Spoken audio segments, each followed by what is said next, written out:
ছোট পর্দার জনপ্রিয় অভিনেত্রী সামিনা খান মাহি একসময় গতানুগতিক সব ধরনের গল্পের নাটকে তার উপস্থিতি মিলত। তবে সাম্প্রতিক সময়ে কাজের সংখ্যা বৃদ্ধির চেয়ে মানের দিকেই তার বেশি নজর। এদিকে মাস 2 আগে মাহির এক গুচ্ছ ছবি ব্যাপক আলোচনার জন্ম দিয়েছিল। নেটিজেনদের কেউ কেউ কটাক্ষ করে অভিনেত্রীর পোস্টের মন্তব্য করে লেখেন মিয়া খলিফার বাংলা ভার্সন।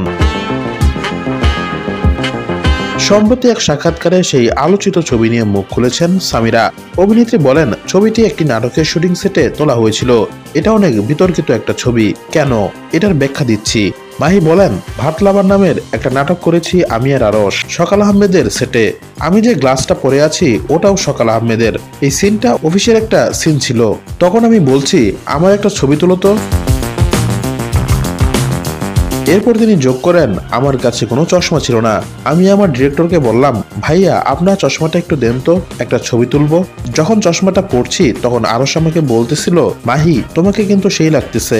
তখন আমি বললাম, ভাইয়া আমার কয়েকটা ছবি তুলো। আমি বিভিন্ন রকম পোজে ছবি তুলেছি। কটাক্ষের প্রসঙ্গ টেনে মাহি বলেন, পরে যেটা হলো সেটা তো সবাই জানে। এটা অনেক কন্ট্রোভার্সিয়াল একটা টপিক হয়ে গেল। তবে আমি বলতে চাই যে ইচ্ছাকৃতভাবে এমন কোনো বিষয় হোক, সেটা আমার উদ্দেশ্য ছিল না। সামাজিক মাধ্যমে শেয়ার করা ছবিগুলোতে দেখা যায় নীল রঙের কোটের সঙ্গে চোখে চশমা পরে একটি অফিসে বসে আছেন। নাটকের প্রচারণার অংশ হিসেবে তিনি এই ছবিগুলো প্রকাশ করেছিলেন।